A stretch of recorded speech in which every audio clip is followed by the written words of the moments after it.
We are continuing to follow the tragic shooting out of Uvalde, Texas. 21 people are dead, including 19 children. And we know right now in D.C. the flags are at half staff. And as you can imagine, the shooting will change the lives of people in that community.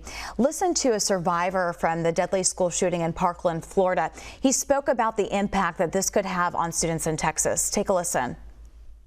Especially when you're young and in these schools, this happens during the formative years of your life. So these students are going to be going back into school soon, and they are going to live lives and have childhoods and early adulthoods that are completely informed by this tragedy. And from what I've seen with Parkland and with all these other horrible shootings, it changes people forever. As parents, many of us woke up wondering, how do we talk to our children about all of this?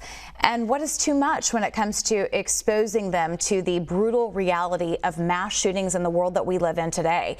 Dr. Angela Jones is a therapist and joins us live now with more insight into how to have these most difficult conversations with our youth. Doctor, thank you so much for being here with us. First, just talk about the trauma students are likely to experience after learning that their classmates were killed in a shooting. It's unspeakable, right? You have to realize that these children are, that was their safe space. They were able to go to school, they were able to be themselves, laugh, play, and now it's a place of sadness and tragedy and fear, So for the families of the survivors, you have to sit there and validate their feelings, let them know that school is still safe, but it's okay for them to be scared. It's okay for them to express their sadness and their worry. You don't want to say, "Oh, don't worry about that," or "You shouldn't be scared." You want to validate that. But if they tell you, "I don't want to go to school anymore," you don't want to perpetuate the situation by not allowing them to go to school or not allowing them to know that school, it can continue to be a safe space, because that will transcend into their, to when they go to middle school and they go to high school, and it will have a lifelong effect on them. So validating their feelings, making sure that you're there for them, allowing them to cry, allowing them also to be angry is going to be the most important thing. We often hear therapists and counselors say, make sure that you have an open conversation and you tell your children this is an open conversation. What exactly does that mean? Well, especially for older kids, they're going to have a better grasp of what happened. So you have to be honest and open with them.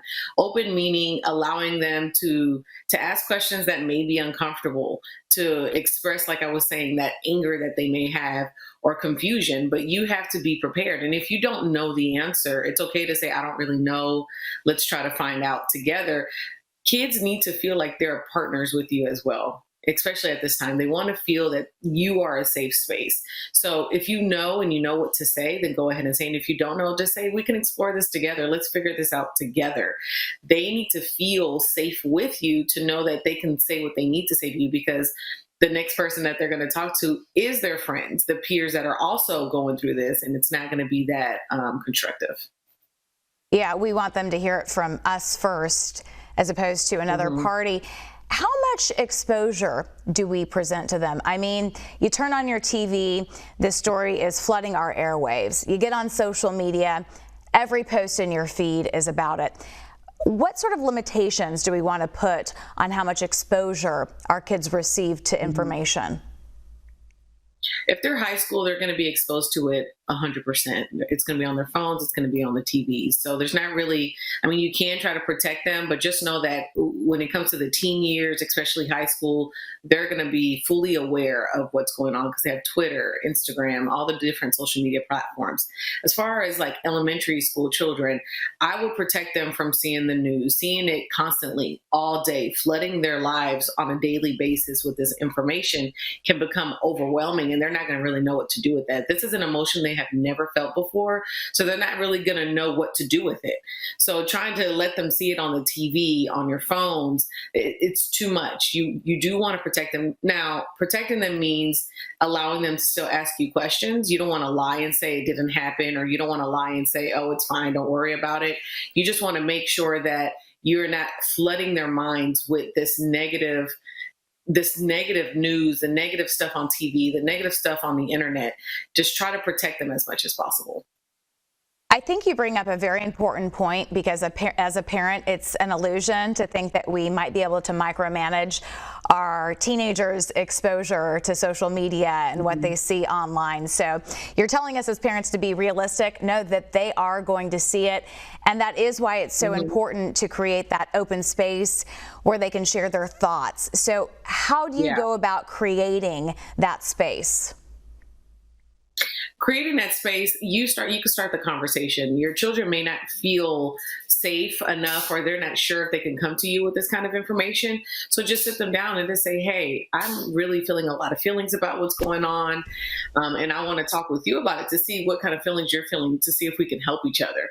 You starting that conversation in this open way will allow them to see, like, oh, okay, this is okay. We can talk about it, because otherwise they're going to hide their feelings. They're going to, close their bedroom doors, and you don't know what they're going to do behind their bedroom doors if you allow them to close it. But starting that conversation, opening it up with other members of your family. You can have, of course, your spouse there. You can have a cousin there. You can have an aunt there. Having them know that they have a support system is going to be the most important thing. Like, hey, you're not alone in this. We are here with you. Even a neighbor can be there with you. That would be honestly a great way, because you can actually tag team and know that, hey, if she talks to you about this, or if he talks to you about that, we are all in this together. So the best thing if there is a quote, is we're all in this together. Let's stay together. Let's support one another. And at what point as a parent do you say, this is deeper than what I can handle? It's time to get a therapist involved. Honestly, I would say even while you're having these conversations, you may want to go ahead and start looking at different therapists, just so you can have somebody in mind that you would be safe, or you would want your child to go to, and maybe even yourself. This is a very traumatic event for especially adults as well, parents thinking about their children going to school. So go ahead and seek out therapy now. It kind of will help you get a third perspective as to like what we should do, how I can handle it. And it's like a free space, a safe space that you know that I can express how I feel. And it's with someone that's unbiased, that is giving me feedback and helping me through this process. So even though if you're having open conversations, go ahead and still look up, find a therapist in your area, get someone on standby ready for when you're ready to go. Dr. Angela Jones, thank you so much for being with us today and sharing your insight.